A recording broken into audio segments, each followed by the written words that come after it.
Assalamualaikum warahmatullahi wabarakatuh. Selamat malam teman-teman Waalaikumsalam. semua. Yang saya hormati Ibu Dr. Fitri Santi selaku dosen pengampu manajemen finansial di jurusan manajemen.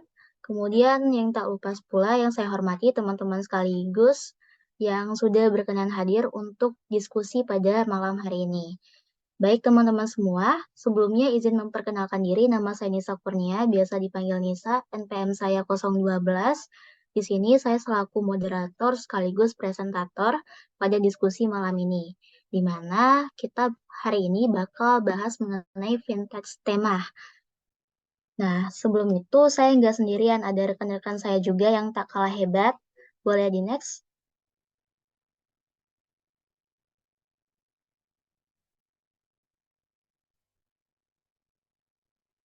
Di antaranya rekan-rekan saya ada Mutiara Kinanti, Aulia Nurul Afsyah, Muhammad Alex Rafiul Latif, dan Yesi Safita.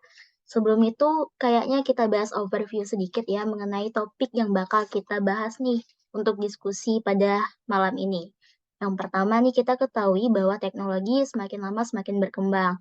Nah, ada juga nih dalam industri keuangan pun ikut berkembang juga. Nggak hanya di pihak bank, melainkan juga pihak eksternal, pihak-pihak luar juga ikut melakukan suatu inovasi atau perkembangan.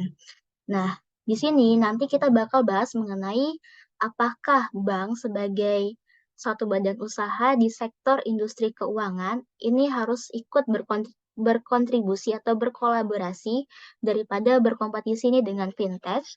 Kemudian kita juga bakal bahas mengenai regulasi atau aturan, apakah yang menjadi kunci keberhasilan itu adalah suatu kepatuhan. Kemudian kita juga bakal bahas desain terhadap vintage, ada bahas juga mengenai inovasi-inovasi lainnya. Nah, langsung aja nih, yang pertama yaitu topik pertama, mengenai bank need to think about the collaboration rather than competition. Jadi, secara historis, bank ini bertanggung jawab atas sebagian besar inovasi dalam industri keuangan. Bank itu merupakan suatu badan usaha yang menghimpun dana dari masyarakat dalam bentuk simpanan dan kemudian mereka juga menyalurkannya dalam bentuk simpanan maupun kredit dan sebagainya. Nah, ini dimulai pada tahun 1950-an dengan munculnya suatu kartu kredit dan pada tahun 1970-an adanya suatu ATM. Hal ini benar-benar merubah atau merevolusi cara kita mengakses dan membayar barang. Nah, selanjutnya kita lompat ke tahun 2016 di mana teknologi besar-besaran mulai muncul.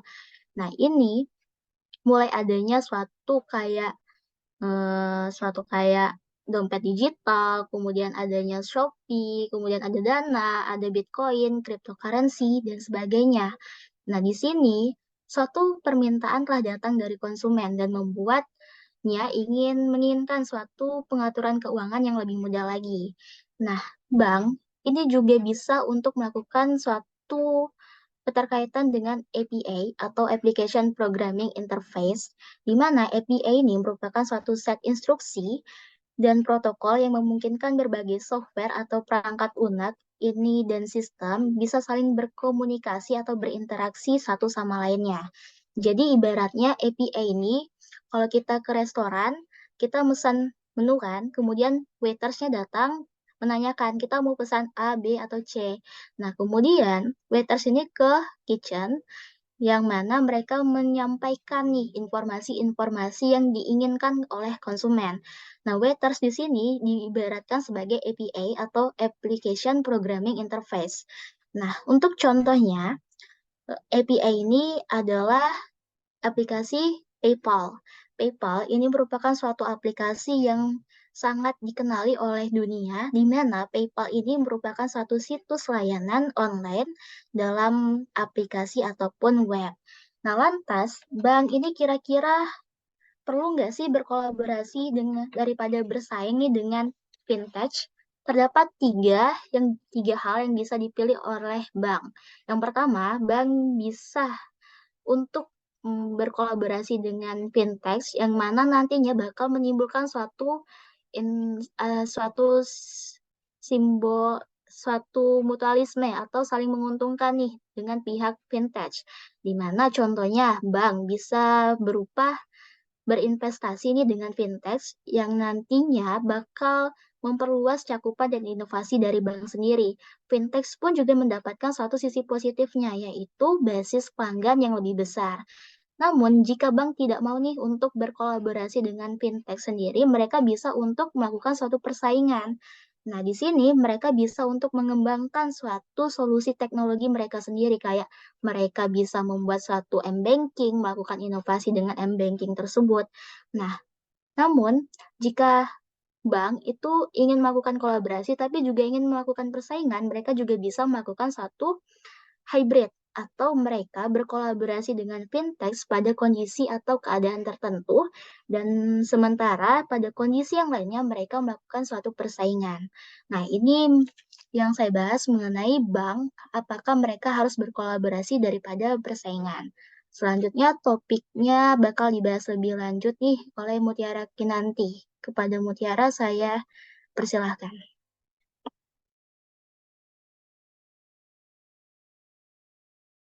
Oke, terima kasih. Jadi, topik selanjutnya itu adalah kepatuhan global adalah kuncinya.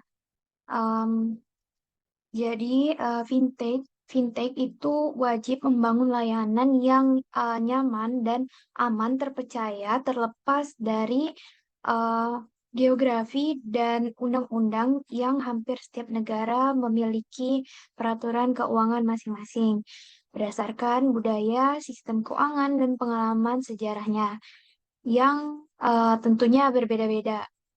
Hal yang perlu untuk dimiliki oleh sebuah perusahaan yang ingin mengembangkan fintech, yang pertama adalah dapat memahami setiap eh, susunan regulasi lokal. Aturan utamanya adalah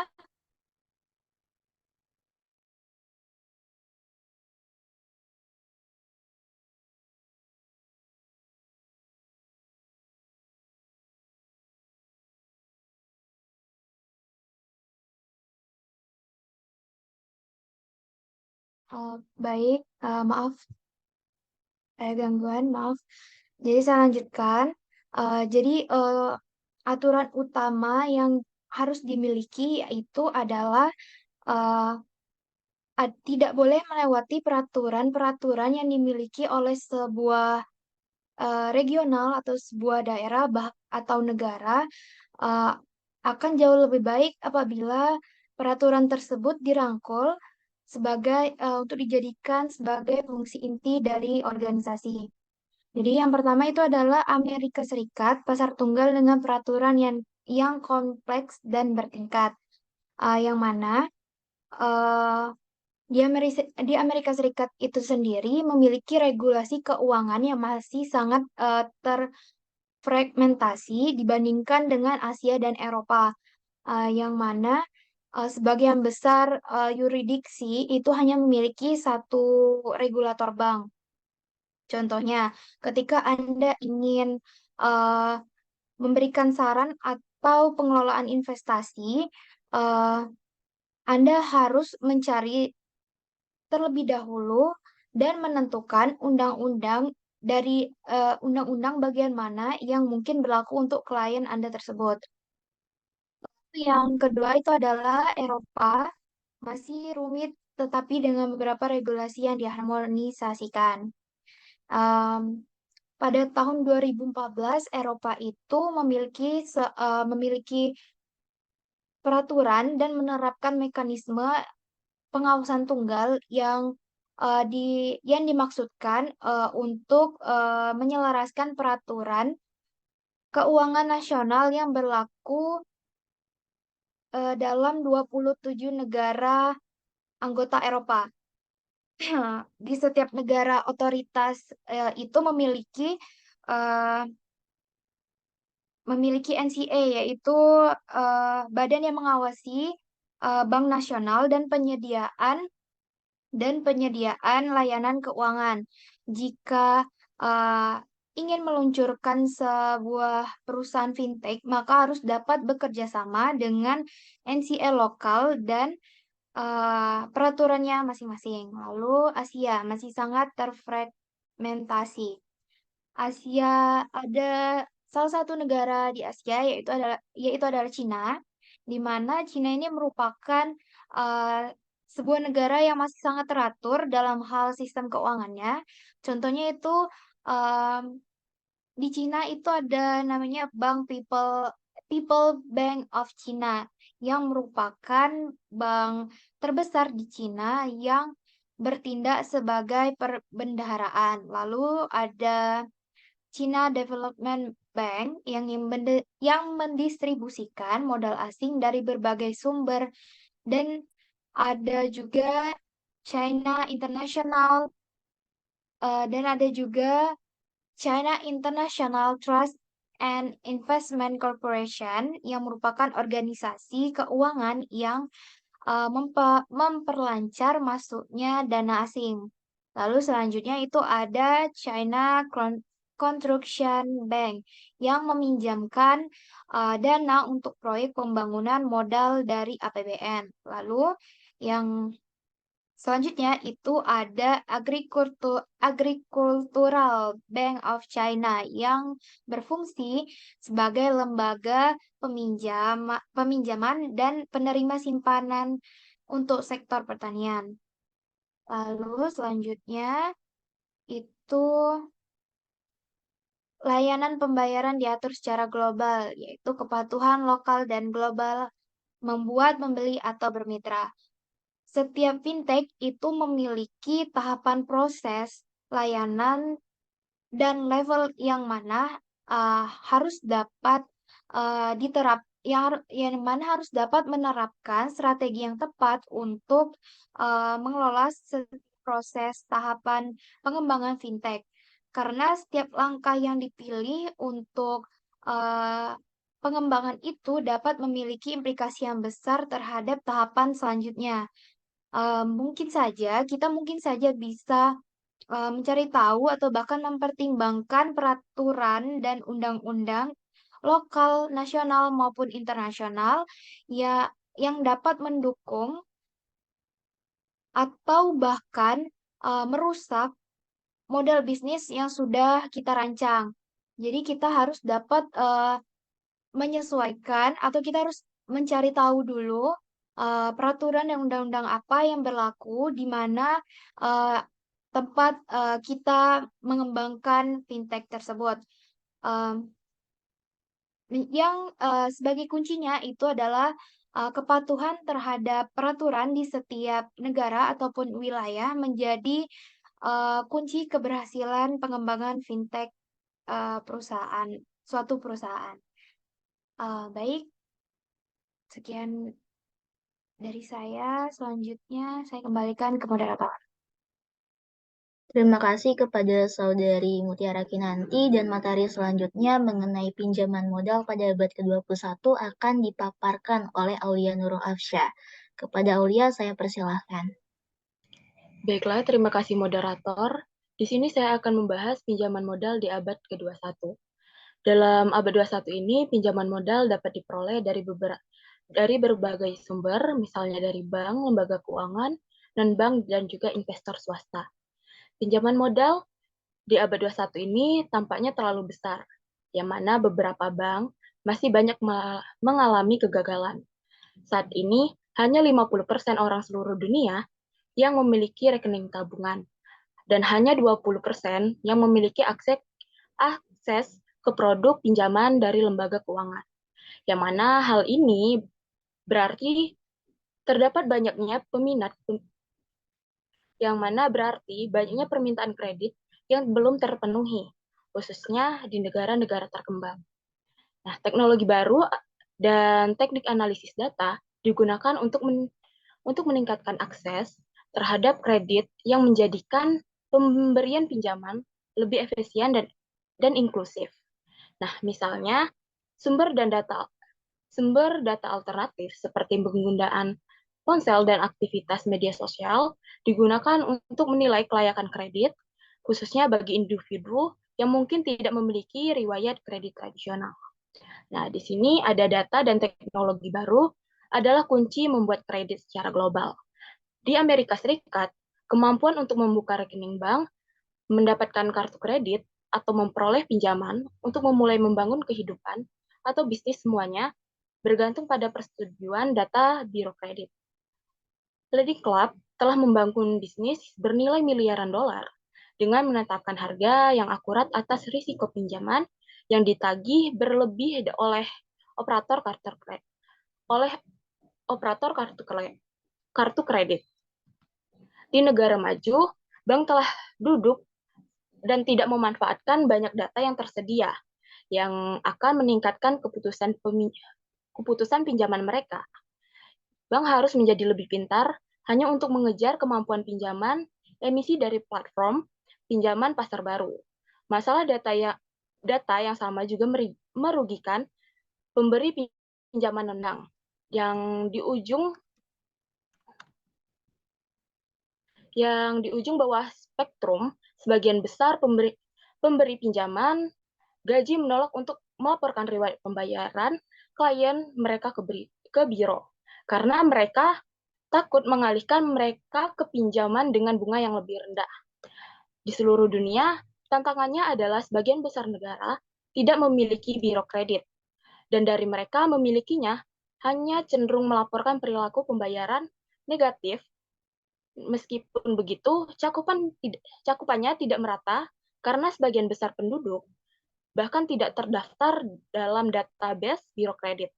Sebagian besar pembayaran utilitas dan tagihan tidak dicatat atau dilaporkan. Banyak organisasi masih melakukan banyak pengumpulan data dengan tangan atau masih secara tradisional. Di Amerika Serikat dan beberapa negara berkembang lainnya, undang-undang peminjaman yang adil membatasi penggunaan banyak potongan perilaku dan data demografis untuk membuat keputusan kredit, di mana data dan teknologi baru memang menjadi kunci untuk membuka akses kredit secara global dalam pinjaman modal di abad 21. Dengan menggunakan data alternatif seperti penggunaan telepon seluler dan aktivasi sosial media, perusahaan dapat menilai kelayakan kredit seseorang, terutama bagi mereka yang mungkin tidak memiliki riwayat kredit tradisional, di mana hal ini dapat meningkatkan akses kredit meningkatkan akses ke kredit dan membuat pemberian pinjaman lebih efisien dan inklusif. Adapun yang kedua yaitu menurunkan biaya dan meningkatkan frekuensi transaksi. Setiap harinya, kebanyakan orang Amerika itu menggesek kartu kredit mereka untuk berbelanja, tagihan listrik, atau jalan-jalan di kota mereka. Biayanya diterapkan pedagang membayar kira-kira 30 sen ditambah 3% dari nilai transaksi, dan meskipun mahal, pedagang wajib membayar pinjaman karena kenyamanan yang ditawarkan kartu kredit kepada pelanggan mereka. Mengingat sebagian besar pengecer memiliki margin bersih 5-10%, mereka mengambil pembayaran kartu kredit seringkali menghapus setengah atau lebih dari keuntungan mereka. Menurunkan biaya transaksi dan meningkatkan frekuensi transaksi adalah dua hal yang dapat dilakukan untuk meningkatkan efisiensi dalam bisnis perbankan. Nah, adapun beberapa cara yang dapat dilakukan oleh bank untuk meningkatkan efisiensi. Salah satunya adalah mendorong untuk menggunakan sistem pembayaran digital yang efisien dan terjangkau. Dengan mendorong adopsi teknologi pembayaran digital, bank dapat membantu mengurangi biaya yang biasanya terkait dengan transaksi tunai atau melalui metode pembayaran yang lebih tradisional. Untuk meningkatkan frekuensi transaksi, bank dapat menawarkan berbagai produk dan layanan yang menarik dengan harga yang lebih murah dibandingkan dengan membeli ecer. Bank juga dapat meningkatkan layanan pendukung seperti customer support untuk mempererat jalinan komunikasi yang efektif antara pelaku bisnis dengan pelanggannya. Selain itu juga, bank dapat membuat program loyalitas pelanggan untuk meningkatkan frekuensi pembelian.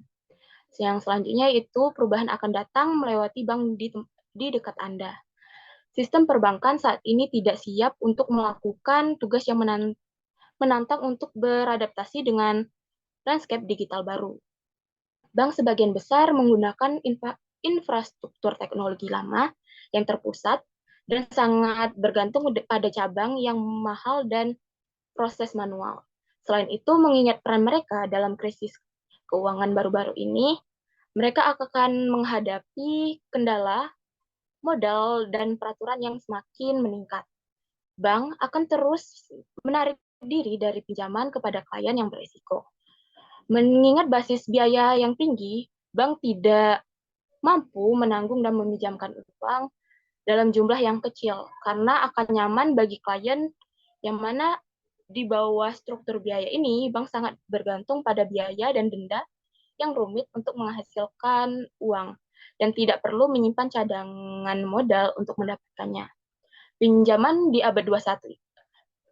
Pinjaman di abad ke-21 datang dengan janji mengubah dunia, pasar yang dapat dialamatkan sangat besar.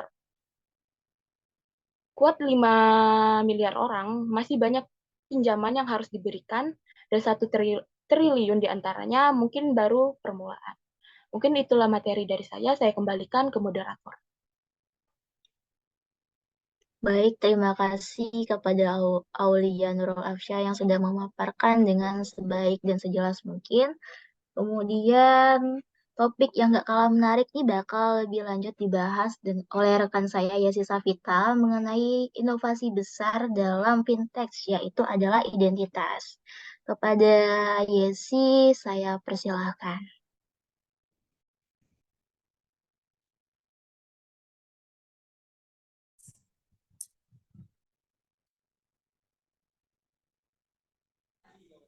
Baik, terima kasih. Selanjutnya, inovasi berikutnya dalam fintech yaitu identitas.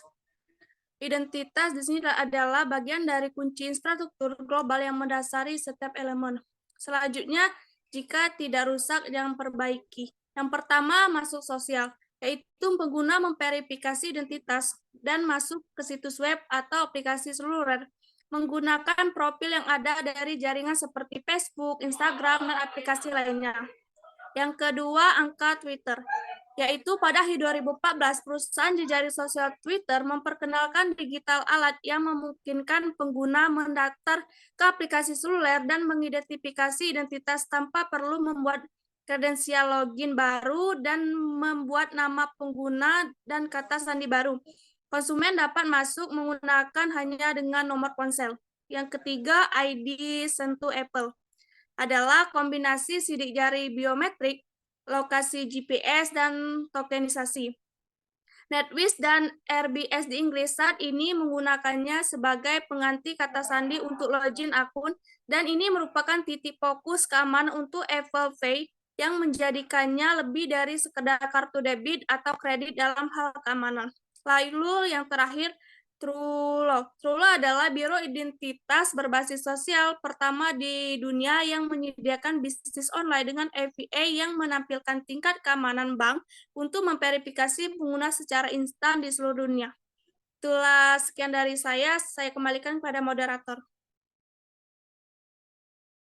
Terima kasih kepada Saudari Yesi Safita. Selanjutnya materi yang menarik juga bakal dibahas oleh rekan saya Alex mengenai raksasa teknologi dan desain fintech. Kepada Alex saya persilakan. Baik, terima kasih. Untuk materi selanjutnya yaitu raksasa teknologi menjadi bank no bank. Artikel ini ditulis oleh Erik van der Klich, yaitu mantan kepala akselerator teknologi direktur pelaksana NTG. Pada bulan Maret tahun 2015, ruang akselerator terbesar di Eropa untuk keuangan, riset, keamanan, serta keamanan dunia maya merayakan ulang tahun keduanya. Ini memberikan peluang besar untuk fintech mengambil apa yang telah dipelajari selama 2 tahun sebelumnya dan menantikan masa depan fintech yang lebih cerah. Erik membuat beberapa prediksi. Yang paling menggiurkan adalah raksasa media sosial Facebook. Jika memilih untuk melakukannya, bisa menjadi bank non-bank. Hanya 2 minggu kemudian, Facebook secara mengejutkan mengumumkan kemunculan Facebook Pay atau metode pembayaran digital melalui Facebook. Bagi sebagian orang, Facebook menjadi pemain jasa keuangan utama yang mampu menyaingi raksasa saat itu. Tetapi jika kita mengeksplorasi beberapa alasan di baliknya, beberapa kemungkinan yang menarik dan sepenuhnya mengganggu sektor fintech secara keseluruhan mulai muncul. Kemudian muncul pertanyaan besar yang dihadapi organisasi jasa keuangan yang mapan, dari mulai bank hingga asuransi dan lainnya. Pertanyaan itu adalah apakah mereka dapat memperoleh kembali kepercayaan konsumen untuk melindungi perbankan retail dan swasta mereka, serta bisnis yang berhadapan dengan konsumen. Seperti sebelum-sebelumnya, yaitu ketika krisis keuangan telah makan banyak korban dan merek perbankan dan asuransi termasuk di antara mereka yang menjadi korban. Seperti eh, krisis moneter pada tahun 1970, banyak sektor keuangan, baik bank maupun non-bank yang menjadi korban dari krisis moneter tersebut. Kemudian kontributor utama krisis keuangan adalah proses organisasi dan underwriting yang buruk dari perusahaan hipotek. Jika pemberi pinjaman tersebut memiliki sinyal tambahan seperti sistem lampu lalu lintas sederhana berdasarkan profil berbasis narasi kehidupan dan hanya meminjamkan ke hijau, menurut menurut kita apakah sekuritas berbasis hipotesis mereka akan lebih aman? Tentunya firasat saya pribadi, ya saya benar-benar mengatakan hal tersebut akan aman terutama jika nilai dari risiko tertinggi dan sebenarnya dari sekuritas paket itu dibuat transparan secara instan melalui inovasi fintech yang akan datang. Oke, next.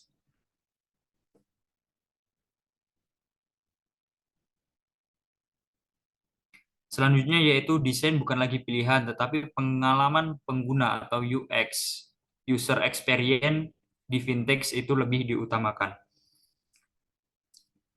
Desain sebelumnya merupakan renungan di sektor jasa keuangan karena dari desain itulah perusahaan-perusahaan keuangan ini akan lebih mudah untuk mendapatkan pelanggannya atau nasabahnya. Namun ini telah berubah sepenuhnya karena layanan keuangan bersaing dengan merek konsumen yang paling terkenal untuk pelanggan. Desain itu baik secara strategis dan juga memberikan panduan untuk pengalaman pengguna yang baik di dalam fintech. Selanjutnya yaitu desain UX, merupakan uang yang besar. Perubahan desain tombol meningkatkan pendapatan tahunan pengecer online sebesar 300 US dollar. Expedia sendiri meningkatkan keuntungannya sebesar 12 dolar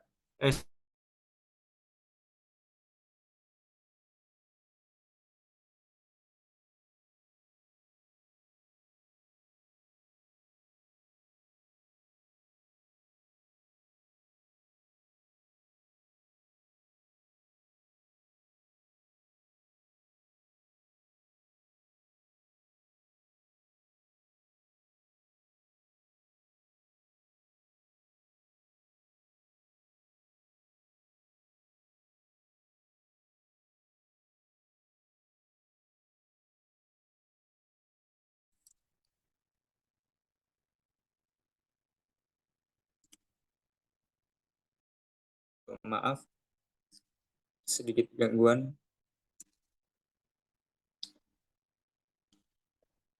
Oke, tujuan dari UX itu adalah untuk meningkatkan kepuasan pengguna dengan meningkatkan kegunaan, aksesibilitas, dan kesenangan yang diberikan oleh interaksi antar pengguna dan produk digitalnya.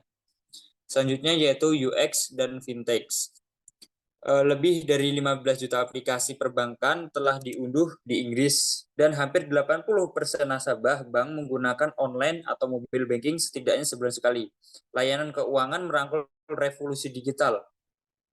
Organisasi keuangan juga mulai memahami peran penting UX dalam keseluruhan pengalaman pelanggan dan loyalitas merek. Kemudian selanjutnya yaitu kelelahan kata sandi.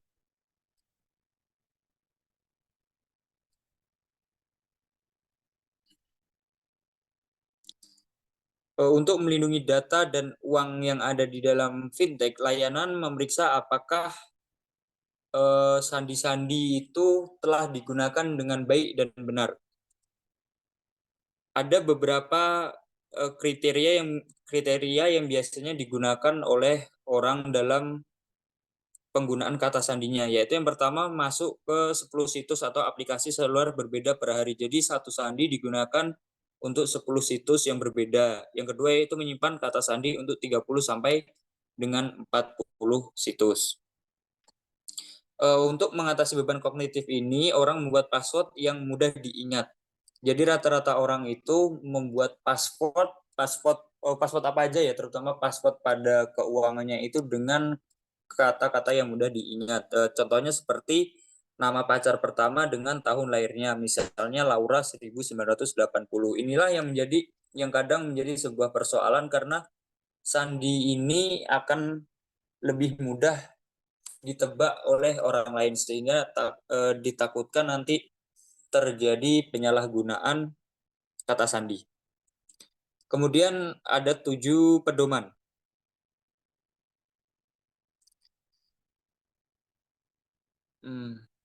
Berdasarkan pengalaman dari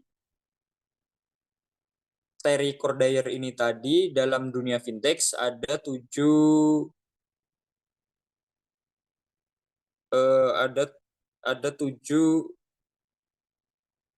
peraturan yang mesti dipatuhi dalam dunia fintech itu sendiri. Yang pertama yaitu investasikan dalam desain dari awal dan dari atas. Perspektif pemasaran pada abad ke-20 itu tentang membuat orang menginginkan sesuatu. Jadi bagaimana cara membuat orang itu tertarik dengan produk kita. Nah, namun sekarang ini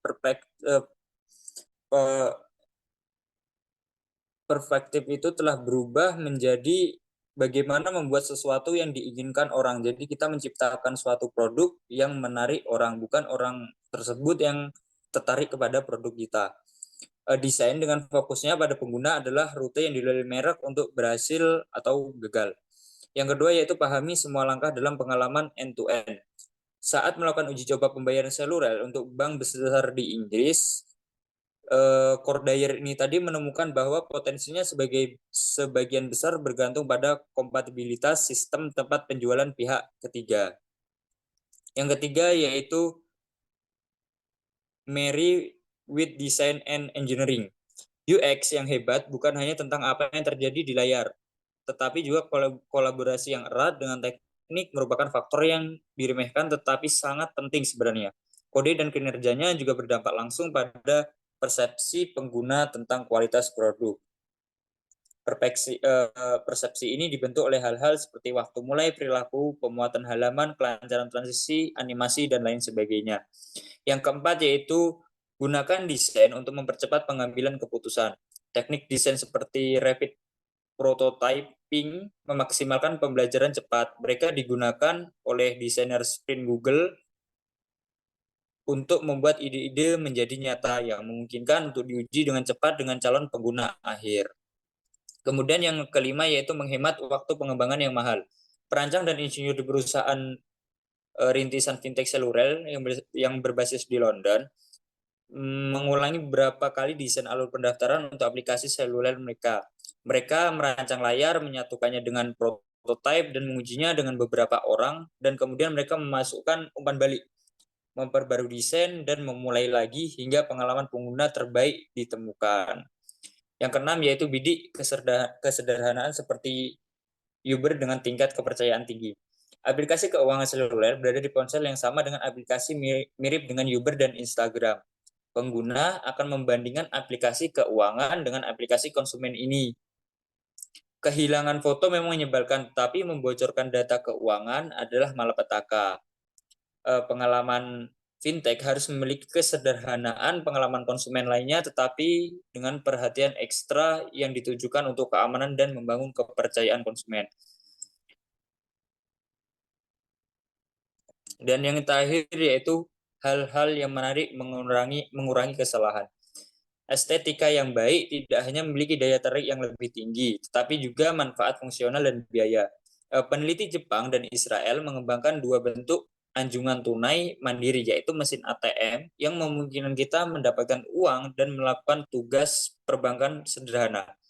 Kedua bentuk itu identik dalam fungsi, jumlah tombol, dan cara kerjanya. Tetapi yang satu mengatur tombol dan layar, yang lain tidak menarik. Para peneliti menemukan bahwa yang menarik lebih mudah digunakan. Jadi konsumen itu akan lebih tertarik pada suatu situs aplikasi fintech yang menarik, bukan karena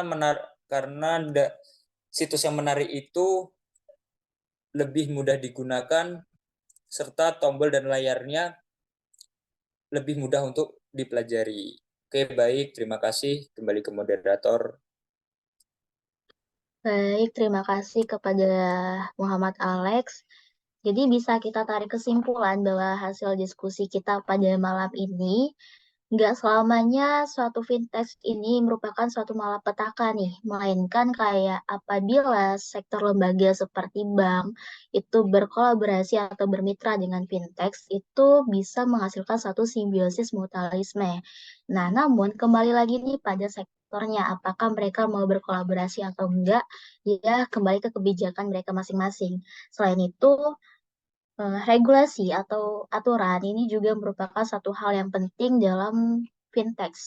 Karena kepatuhan terhadap regulasi ini juga merupakan suatu prasyarat agar suatu fintech itu bisa berhasil atau menjadi satu kunci lah ibaratnya regulasi ini. Kemudian untuk mendapatkan suatu modal pada perusahaan apabila kita ingin mendapatkan suatu modal itu juga bisa melalui peminjaman melalui kartu kredit atau Bitcoin dan sebagainya. Nah, inovasi besar berikutnya dalam fintech itu berupa identitas. Kayak kita kalau mau login ke Facebook, Twitter, TikTok, dan sebagainya itu pasti harus memasukkan berupa data, baik username maupun password dan sebagainya. Nah, selain itu, kayak media-media sosial juga bisa selanjutnya itu menjadi suatu non-bank. Kayak Facebook, itu ada namanya Facebook Pay, kemudian TikTok Shop. Nah, kemudian itu di tahun mendatang mungkin bakal menjadi suatu raksasa teknologi yang nantinya bakal menjadi non-bank. Selain itu, yang paling penting nih desain UX juga yang mencakup desain interaksi, desain visual, desain gerak, riset pengguna. Ini merupakan suatu unsur yang penting nih dalam pendekatan pengembangan produk yang sukses untuk fintech. Itu aja nih kayaknya diskusi kita pada malam ini. Ada tanggapan nih dari teman-teman semuanya?